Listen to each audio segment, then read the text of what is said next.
To celebrate the current season and also the amazing months ahead of us, I have prepared a list of 20 books, 10 of which I have read and 10 of which I plan to read, which I feel like are best read when the sun is out. Hello and welcome to my very first YouTube video. My name is Ralu and I enjoy talking about books online. I've been posting book reviews and recommendations on TikTok for about a year now, but I have recently come to the conclusion that it's just not fulfilling enough for me. I really wanted to create long form content. I also wanted to engage with my audience in a way in which TikTok was just not allowing me to do. I just really hope that YouTube will be a bit of a better space for me to have meaningful conversations on the books that I'm reading. So now it's officially spring, the weather is getting warmer, I am having the time of my life.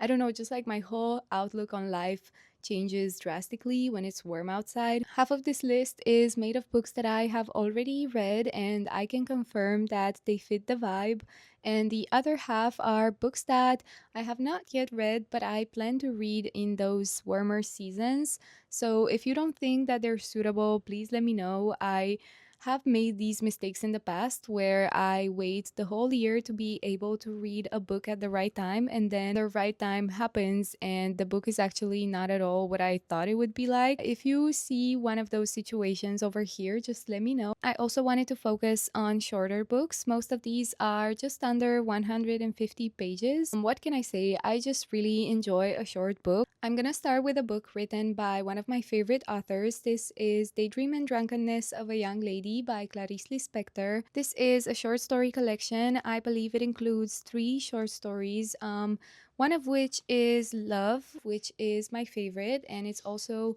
one of my favorite pieces of writing that I've ever read by Lispector. These are all super introspective and dreamy. They are such a pleasure to read, honestly. We mostly follow female protagonists as they, slowly learn to kind of value the beauty in their everyday life. They are seeing things that perhaps they were not really seeing before. And I don't know, for me, reading these was a bit of a spiritual experience. I mean, every time I go into one of Lee Spector's works, I already know that I'm gonna be somehow changed by the end of it, but still, it's just always such a beautiful surprise when it happens. Also, if you've been looking to start somewhere with her writing, I think this is a great place to start because I feel like all 3 of these stories really summarize what this author is interested in and what she has to say. So yeah, I really recommend this with my whole heart. Another book that I want to recommend is Die My Love. I'm really obsessed with this book and I have not yet watched the movie adaptation because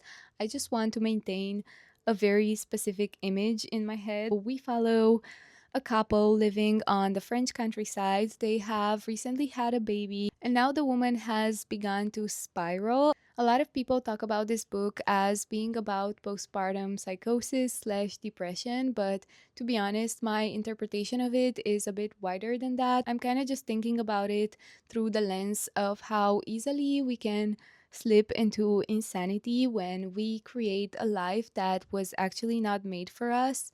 I am thinking that a lot of it is looking at the ways in which we feel trapped. I think this is something that has definitely been explored before in literature, like this idea that we do everything right and we settle down and we have the perfect husband, the perfect baby, the perfect house, the perfect dog, even, and something still doesn't feel right. I really think there's so many ways you can look at it, and I think that the protagonist, this woman, she is so fascinating. She's maybe not the most likable character, but she is definitely just like such a cool case study. I remember the writing being very sharp. I also remember feeling quite lost and not knowing what is happening, not knowing whether what I'm reading is something that's actually happening or if it's just something that our character is imagining. I think this is a book for people who feel comfortable, just never knowing what's up as they're reading. I personally thrive in that ambiguity. Then I have two books by Mary Gateskill. The first one is called Secretary, and yes, the movie is based on this. However, this one is a short story collection following women who are trying to find their place in the world. All of these stories touch on the things that we might consider a bit more taboo, although I really hate that word. We follow sex workers and runaways, and we encounter lots of relationships that might be considered kind of unconventional. We're also looking at themes such as obsession, and it's definitely one of my favorite short story collections. I really, really want to read more by Mary Gateskill because the only other book that I have read is Lost Cat. This book is a memoir and it actually has a very different feel than the one I just talked about. It's essentially about the author's experience with fostering two children and also adopting a stray cat. While she is going through these really, really intricate and life changing events, she's also still navigating the loss of her father and trying to process that grief considering that she never had the best relationship with him. It's an immaculate book in my opinion that again you can just finish in one sitting. Next we've got Anais Nin's A Spy in the House of Love. She is one of my favorite authors of all time, and Sabina, the main character of this book, is also one of my favorite characters that I've ever read. This book is about a woman who essentially just cannot stop cheating on her husband despite being in a really happy marriage. Like, there's nothing wrong with him, there's nothing wrong with the two of them, but she just struggles to kind of accept the constraints of married life. I really, really love it when authors and specifically women are exploring themes like these in books because honestly, you have to consider that this book was written in the 50s, and I just think it must have been such a bold move to put something like this out there in a time when women were viewed just as mere possessions of their partners. Not only is this a great book on women's sexuality and their right to freedom, but it's also just wonderfully written. Also, if you're into psychoanalysis by any chance, I think this book is gonna be such a treat because Anais Nin is just not someone that shies away from things like that. Since we're talking about infidelity and questionable morals, I'm also gonna recommend you Simple Passion by Annie Ernaux. This book is an account of the author's love affair with a married man. It's not just a love affair, but it's rather a whole obsession. The two of them develop a relationship that is extremely passionate, and especially on her side, the whole thing is just all consuming. It basically dictates the way she goes about her routine and just the way in which she views the world, really. This was my first time ever reading something by her, and I really didn't expect it to feel so precise, I guess, or I don't know what the best word for this might be, but she's extremely honest, she gets to the point, and I adore the conclusion that she comes to at the end of this affair, but I cannot tell you too much about it because obviously there wouldn't be much left to discover yourself if I did. The Lydia Steptoe Stories is the shortest book on this list. I think it's literally like 40 pages long, and the text in this edition is huge as well. So I personally love works that kind of challenge and play with the idea of gender, and this is one of them. I would say this book is a lot of fun. The stories inside it are basically stories of sexual awakening or coming of age, kind of. They're playful and unique and surprising, and I enjoyed them a lot despite them not having a lot of character development or like a really crazy plot. I am saying this because I know that a lot of reviews on Goodreads are like, okay, well, what was the point? I don't know if there is like a greater point, but it's also not like a super meaningless, empty book. Also, the book is titled this way because Juna Barnes wrote under the name of Lydia Steptoe for a while, so these are just stories that she wrote under that name. I have recently finished reading Roleplay and I thought this book was super edgy, really, really interesting. The main character in this book has a real main character complex. She is a rich and spoiled girl living in contemporary Brazil. She works as an art curator, but she actually enjoys curating every single aspect of her life, including her personality. Her name is Vivian, and she has learned how to conceal every single aspect of herself that actually makes her human. For example, she has struggled with mental health throughout her entire life, but she refuses to open up about it. She refuses to kind of take it seriously and claim it as a part of who she is. This is something that originates from her childhood and is pretty much a direct effect of the ways in which her parents raised her. But still, even as she grows up, she loves maintaining this perfect image that she has created for herself. This is only being challenged when she witnesses a terrible act of police brutality, which makes her question to what extent can she actually empathize with people whose lives look so different than hers. And it also makes her realize that this idea of community does not really exist for her. I think, interestingly enough, even if you're not in a position that's as privileged as Vivian's, you might still feel like the book is kind of calling you out, because at the end of the day, we are all kind of performing and trying our best to display a certain persona. And I also think that as connected as we are with the internet, for example, we are still not even half as connected as we should be to the actual people around us. I just think that's a super interesting thing to meditate on when it comes to living in today's society. To be honest, there's not as much plot in this as I initially expected, but I didn't really have a problem with it. I'm just kind of preparing you in case you want to pick it up, because I went into it expecting this kind of like chaotic party girl situation, but it really wasn't like that at all. It's basically just this very pretentious, slightly obnoxious woman looking back on her life and also reflecting on her present. Another book that I've only read recently is Flash by Virginia Woolf. This is the biography of the dog of this woman named Elizabeth Barrett Browning.